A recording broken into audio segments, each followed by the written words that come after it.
नमस्कार, स्वागत है आपका खबर एचपी में। तो आइए जानते हैं हिमाचल के हर छोटे बड़े शहर से जुड़े 30 फटाफट बड़ी खबरों को। इससे पहले यदि आप वीडियो को लाइक नहीं किए हैं तो लाइक कर दीजिए और चैनल में नए तो चैनल को सब्सक्राइब कर लीजिए। और आप वीडियो को कहां से देख रहे हैं कमेंट बॉक्स में हमें जरूर बताइए।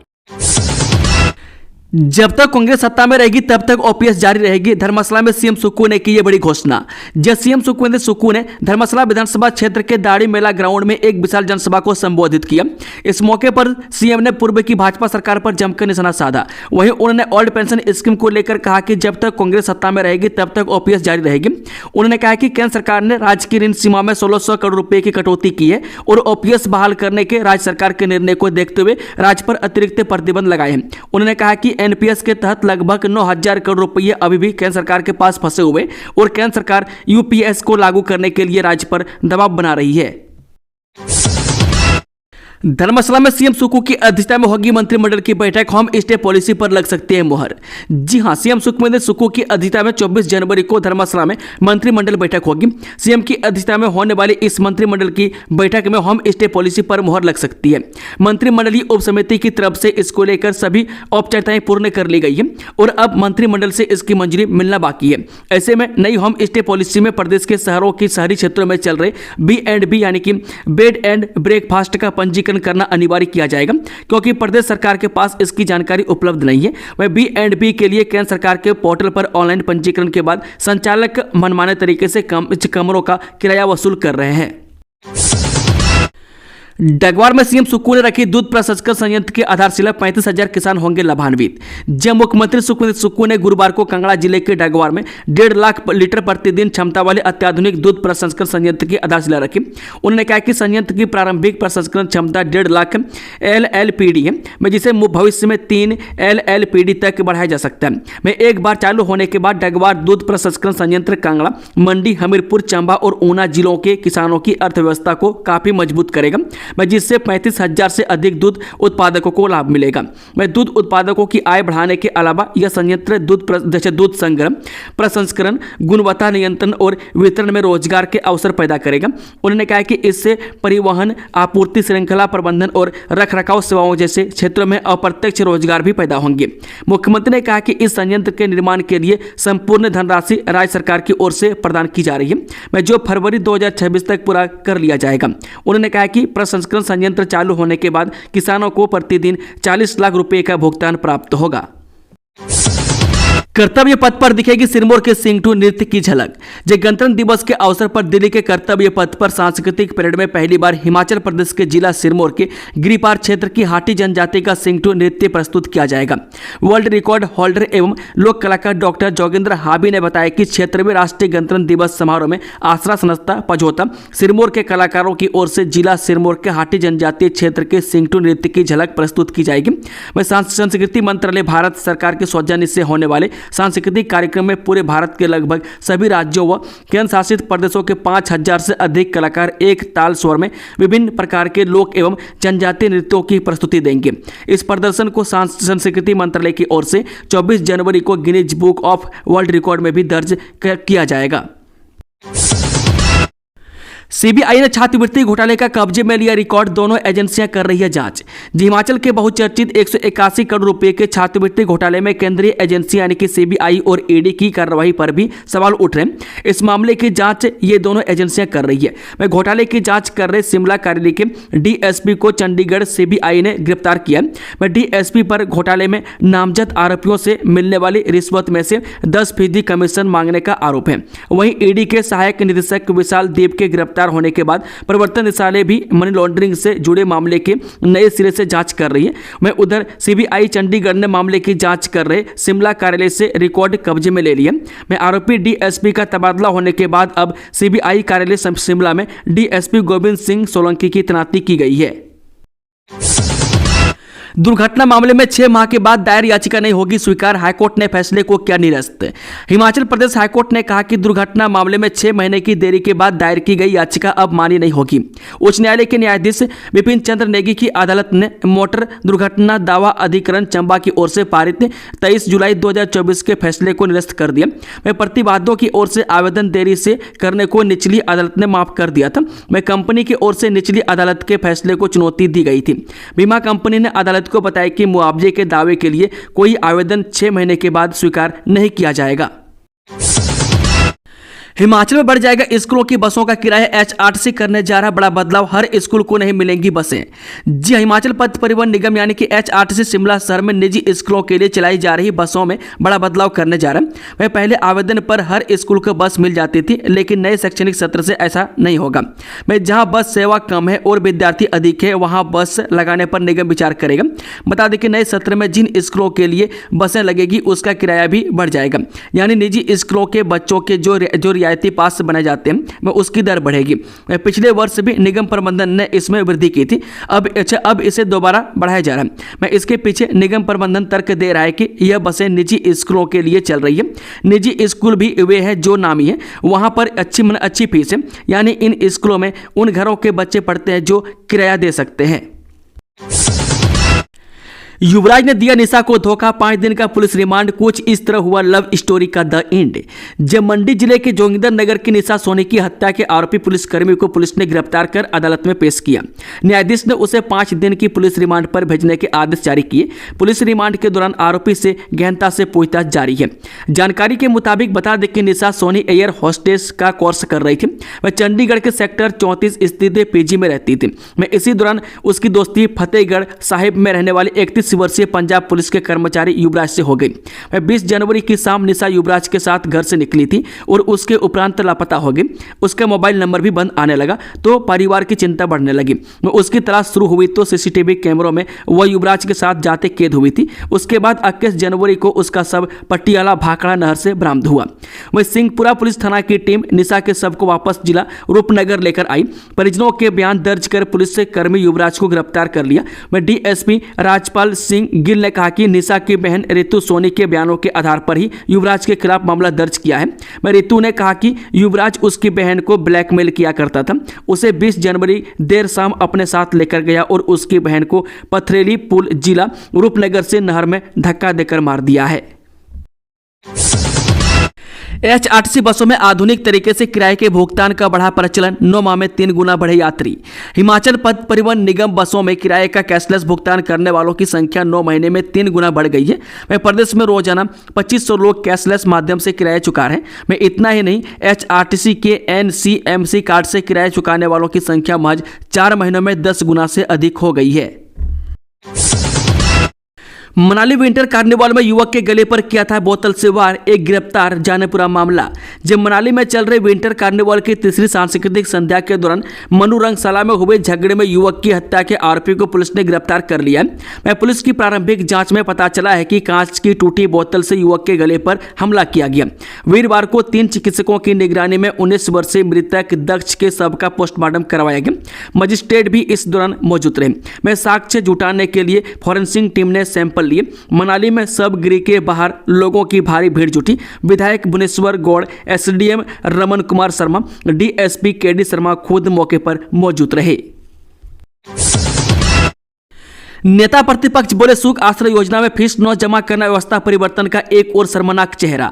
जी हां, नेता प्रतिपक्ष जयराम ठाकुर ने कहा कि हर दिन सुखू सरकार के सुख की सरकार और व्यवस्था परिवर्तन का कोई न कोई बेशर्म चेहरा सामने आ ही जाता है, जिससे साफ हो जाता है कि एक झूठ के बाद दूसरा झूठ और दूसरे झूठ के बाद तीसरा झूठ बोलना ही सरकार की एकमात्र ध्येय है। समाचार पत्रों के माध्यम से पता चला कि चंबा में सुख आश्रय योजना के तहत शिक्षा ले रहे छात्रों की फीस संबंधित शैक्षणिक संस्थानों को नहीं जमा की गई है।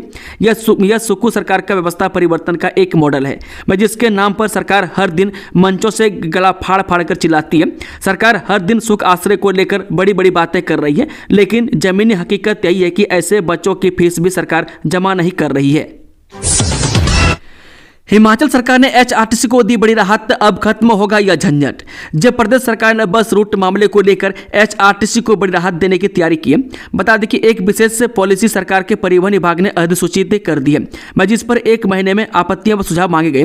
इस पॉलिसी के लागू होने से यहां एचआरटीसी को बस रूट लेने के लिए बार बार आवेदन नहीं करना होगा, बल्कि अस्थायी परमिट के बजाय उसे भी 5 साल के लिए अस्थायी परमिट मिल जाएंगे। लगभग 2500 रूटों के लिए अस्थायी परमिट की व्यवस्था एचआरटीसी को हो जाएगी। जाएगी। बता दें कि HRTC को अपनी बसों के लिए फिर बार बार परमिट लेने के झंझट में नहीं पड़ना पड़ेगा। वह परिवहन विभाग उन्हें एक ही बार में परमिट जारी कर देगा। बता दें कि उच्च न्यायालय के हस्तक्षेप के कारण अभी तक HRTC को अस्थायी परमिट लेना पड़ रहा है, मगर जब अस्थायी परमिट मिलेंगे तो सीधे 5 साल के लिए इंतजाम हो जाएगा। मैं सिर्फ सालाना इसका पंजीकरण करवाना अनिवार्य होगा। मैं अभी तक HRTC और अस्थायी परमिट लेता था, मैं जिसकी मियाद 6 महीने की होती है। पालमपुर रकड़ में जल्द बनेगा हेलीपोर्ट, मुख्यमंत्री सुखविंदर सिंह सुक्खू बोले इसी महीने जारी होंगे टेंडर। राज्य सचिवालय धर्मशाला में मुख्यमंत्री सुखविंदर सिंह ठाकुर ने बुधवार को अधिकारियों के साथ समीक्षा बैठक की अध्यक्षता करते हुए जिला में क्रियान्वित की जा रही विभिन्न विकासात्मक परियोजनाओं की प्रगति की समीक्षा की। वह सीएम ने कहा कि प्रदेश सरकार जिला कंगड़ा में पर्यटन को बढ़ावा देने के लिए प्रयासरत है। वह देहरा विधानसभा क्षेत्र के बनखंडी में अंतर्राष्ट्रीय स्तर का जूलॉजिकल पार्क स्थापित किया जा रहा है, जिसका निर्माण कार्य शुरू कर दिया गया है और यह कार्य अप्रैल 2026 तक पूर्ण होने का अनुमान है। वह रक्कड़ और पालमपुर में हेलीपोर्ट के निर्माण के लिए निविदाएं इस माह आमंत्रित की जाएंगी। मेधावी बालिकाओं के खाते में धन वर्षा, सांडिल बोले सरकार ने बैंक में जमा करवाए 5-5 हजार। जी हां, राज्य सरकार ने मेधावी बालिकाओं को 50,000 रुपये की राशि प्रदान की है। वह 5,000 रुपये प्रति बालिका यह राशि प्रदान की गई है। यह राशि मेधावी बालिकाओं के खाते में जमा की गई है। वह स्वास्थ्य मंत्री कर्नल धनराम सांडिल ने यह जानकारी दी है। उन्होंने बताया कि मेधावी बालिकाओं के साथ ही महिला अचीवर्स को भी राज्य सरकार प्रोत्साहित कर रही है।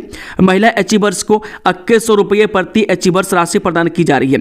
राज्य सरकार ने दोनों श्रेणियों में 10-10 मेधावियों को सम्मानित करने का फैसला किया। उन्होंने बताया कि भविष्य में भी बेटियों को प्रोत्साहित करने के लिए राज्य सरकार इस योजना पर काम करती रहेगी। हिम केयर योजना में पेंशनर्स को शामिल करे सरकार। राष्ट्रीय विकास संस्था के प्रधान डॉक्टर OP शर्मा और वरिष्ठ उप प्रधान राजेश शर्मा ने कहा कि हिमाचल सरकार के पेंशनरों को हिम केयर योजना से बाहर कर दिया है। इसका असर बुजुर्गों हो चुके पूर्व कर्मचारियों के स्वास्थ्य पर पड़ रहा है। उन्होंने कहा कि पेंशनरों को इस योजना से वंचित करने का फैसला सरासर गलत है। उन्होंने कहा कि पिछले काफी समय से पेंशनरों के मेडिकल बिलों का भुगतान सरकार नहीं कर रही है। वह पेंशनरों को न उनके बकाया एरियर मिल रहे हैं और न ही बकाया DA किस्तें समय पर मिल रही है। उन्होंने बताया कि 2016 से 2022 तक रिटायर हुए प्रदेश के कर्मचारियों को संशोधित ग्रेजुएटी और पेंशन नहीं मिल रही है। मैं इससे प्रदेश के पेंशनरों में भारी रोष व्याप्त है। मैं संस्था ने सरकार को चेतावनी देते हुए कहा कि हिमाचल सरकार फरवरी माह से पहले ही JCC गठन करके पेंशनरों को बुलाया जाए।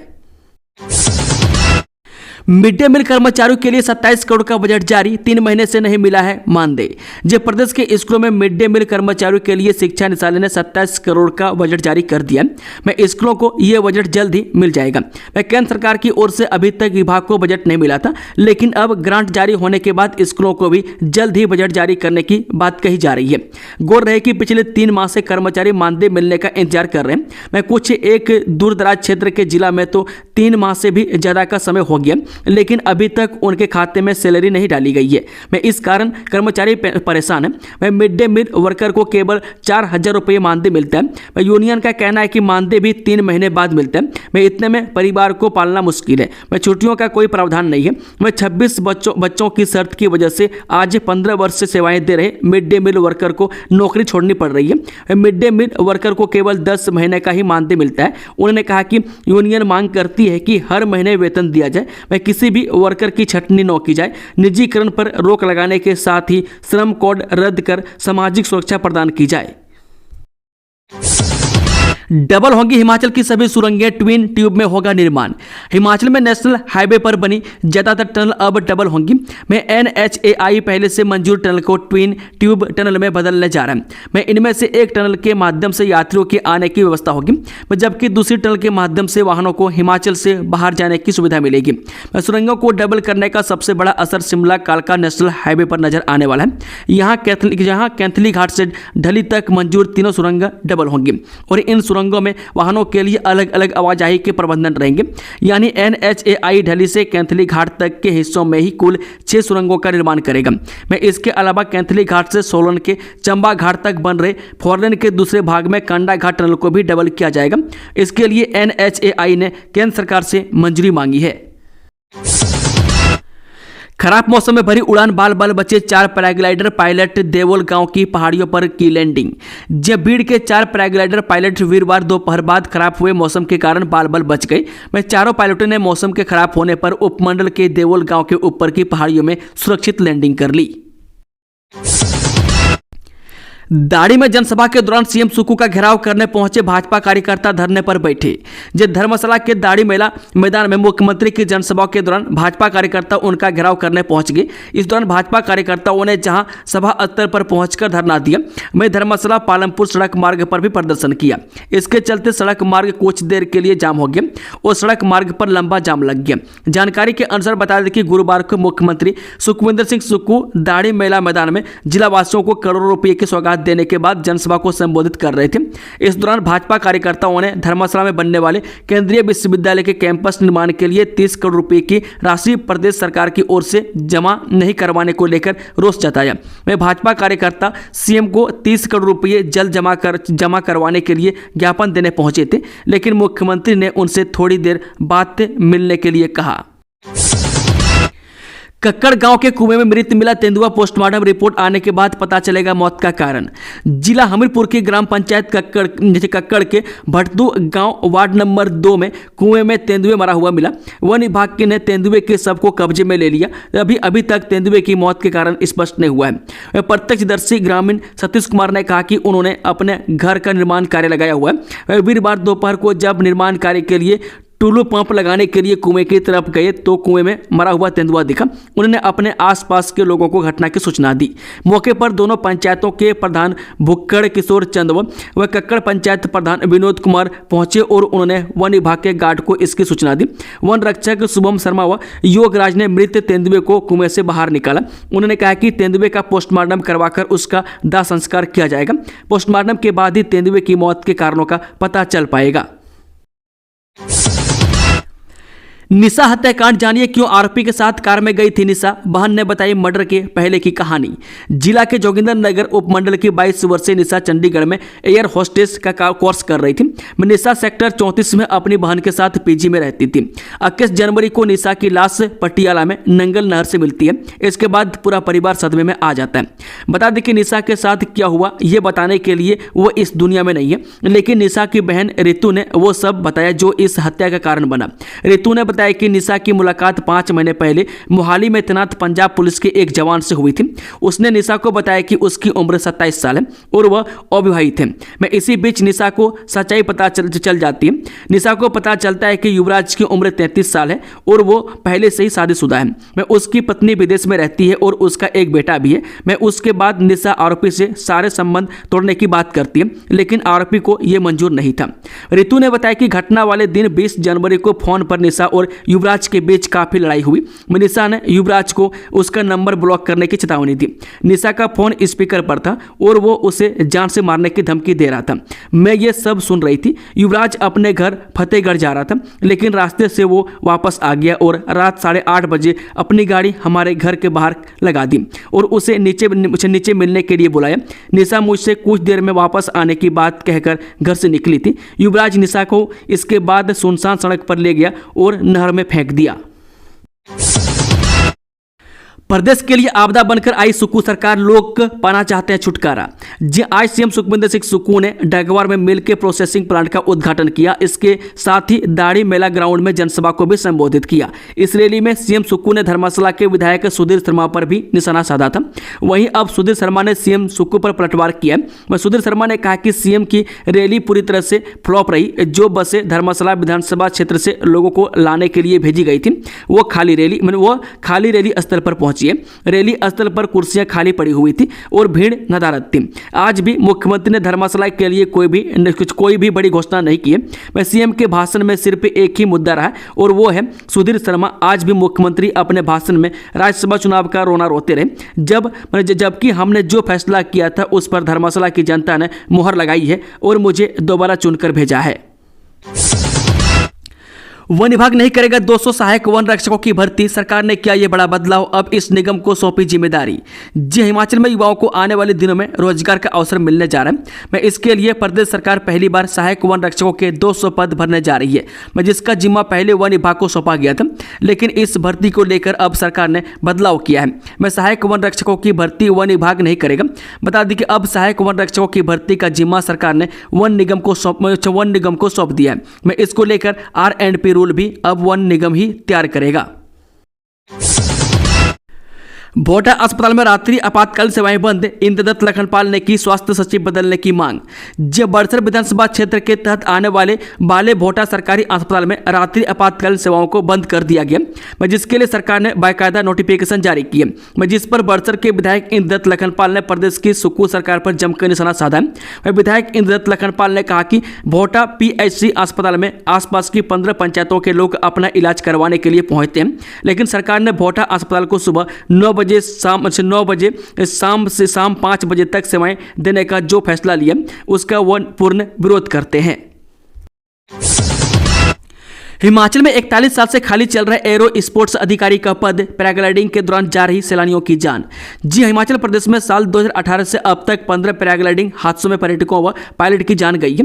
हालांकि इसे लेकर न तो प्रदेश सरकार गंभीर नजर आ रही है और न ही पर्यटन विभाग। हर साल हादसे होने के बाद नियम तो बनाए जाते हैं, लेकिन ये नियम कागजों तक ही सीमित रह जाते हैं, इन पर सख्ती से अमल नहीं होता है। हालांकि पैराग्लाइडिंग के लिए एरो स्पोर्ट्स नियम बनाए गए, मगर अटल बिहारी वाजपेयी पर्वतारोहण संस्थान मनाली में साल 1984 से आज तक एरो स्पोर्ट्स अधिकारी का पद ही नहीं भरा गया। ऐसे में तकनीकी कार्य को देख रेख करने के लिए हर समय चुनौती बनी रहती है। कहीं चूक न जाए मौका, इस कंपनी में विभिन्न पदों पर निकली भर्ती, 10वीं पास से लेकर ग्रेजुएट तक कर सकते हैं आवेदन, इस दिन होगा इंटरव्यू। जो रोजगार की तलाश कर रहे युवाओं के लिए अच्छी खबर है। मैं चयोट निधि लिमिटेड में विभिन्न पदों पर भर्ती के लिए 27 जनवरी को इंटरव्यू होने जा रहा है। ऐसे में नौकरी की तलाश कर रहे युवकों के लिए सुनहरा अवसर है। इस साक्षात्कार में 18 साल से 45 साल की उम्र तक के उम्मीदवार भाग ले सकते हैं। नौकरी दिलाने के नाम पर पैसे ऐड कर और घूम आया गोवा, 5 युवकों से ठगी करने के लगे हैं आरोप। जो सरकारी नौकरी दिलाने के नाम पर धोखाधड़ी करने के मामले में जिला कुल्लू के एक युवक को सत्र न्यायालय से सशस्त्र जमानत मिल गई है। में आरोपी सूरज निवासी बायल कोयल तहसील निर्मन ने जमानत देने के लिए याचिका दायर की थी। बता दें कि पुलिस के मुताबिक युवक पर आरोप है कि उसने सरकारी नौकरी दिलाने के नाम पर युवाओं से पैसे ऐंठे और फर्जी ज्वाइनिंग लेटर जारी कर दिए। इसके बाद युवाओं से लिए पैसों से खुद गोवा की सैर कर आया।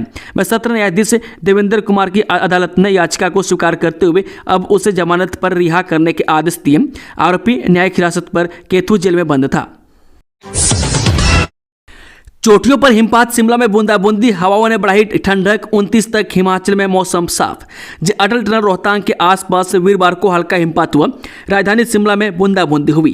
प्रदेश भर में ठंडी हवाएं चलती रही, जिससे प्रदेश के कई क्षेत्रों में शीतलहर तेज हो गई है। मैं शुक्रवार को ऊना, हमीरपुर और राज्य के निचले इलाकों में शीतलहर चलने के अलावा कुछ क्षेत्रों में कोहरा पड़ने के आसार हैं। वहीं शुक्रवार से 29 जनवरी तक मौसम साफ रहने के आसार हैं। अपराजिता कार्यक्रम में विद्यार्थियों को बाल संरक्षण अधिनियम महिला अधिकारों पर बांटा ज्ञान। जी, अमर उजाला फाउंडेशन की ओर से PM श्री राजकीय मॉडल वरिष्ठ माध्यमिक उत्कृष्ट पाठशाला मुबारिकपुर में अपराजिता 100 मिलियन इस्माइल से कार्यक्रम का आयोजन किया गया। इसकी अध्यक्षता स्कूल प्रिंसिपल DS राणा ने की। जबकि मुख्य वक्ता के तौर पर आयुष विभाग चिकित्सक डॉक्टर मुमताज चौहान और जिला ऊना चाइल्ड वेलफेयर कमेटी की सदस्य अधिवक्ता राजकुमारी शर्मा शिरकत की। मैं अधिवक्ता राजकुमारी शर्मा ने बच्चों को बाल संरक्षण अधिनियम व महिलाओं के अधिकारों के बारे में जागरूक किया और सोशल मीडिया से दूरी बनाने और अपना ध्यान विद्यार्थी जीवन में अपने लक्ष्य को प्राप्त करने के लिए आह्वान किया। उन्होंने कहा कि सामाजिक बुराई से लड़ने के लिए सबसे पहले शिक्षित होना जरूरी है। यदि लड़कियां शिक्षित होंगी तो सशक्त समाज का निर्माण करने में अहम भूमिका अदा कर सकती है। उन्होंने कहा कि अगर लड़कियों के साथ किसी भी प्रकार की कोई छेड़छाड़ की घटना होती है तो इसकी तुरंत शिकायत अपने अभिभावकों गुरुजनों से करें ताकि इस तरह की घटनाओं की पुनरावृत्ति न हो। और राजपत्रित कर्मचारी महासंघ की कार्यकारिणी का विस्तार, 60 नए पदाधिकारी किए शामिल, मनोज मुख्य सलाहकार। हिमाचल और राजपत्रित कर्मचारी सेवाएं महासंघ ने कार्यकारिणी का विस्तार किया। इसमें 60 नए पदाधिकारियों और सदस्यों को शामिल किया गया। बता दें कि नए प्रतिनिधियों का चयन उनके कार्य प्रदर्शन, क्षेत्रीय अनुभव और कर्मचारियों के प्रति समर्पण को ध्यान में रखकर किया गया। महासंघ के अध्यक्ष त्रिलोक ठाकुर ने कहा कि नई कार्यकारिणी में ध्यान रखा गया है कि कार्यकारिणी में विभिन्न विभागों से प्रतिनिधि मौजूद हो ताकि सभी कर्मचारियों के मुद्दों पर सही तरीके से विचार विमर्श किया जा सके। वह त्रिलोक ठाकुर ने कहा कि इस विस्तार के माध्यम से महासंघ को और अधिक सशक्त किया जाएगा ताकि कर्मचारियों की समस्याओं को सरकार तक सही तरीके से पहुंचाया जा सके।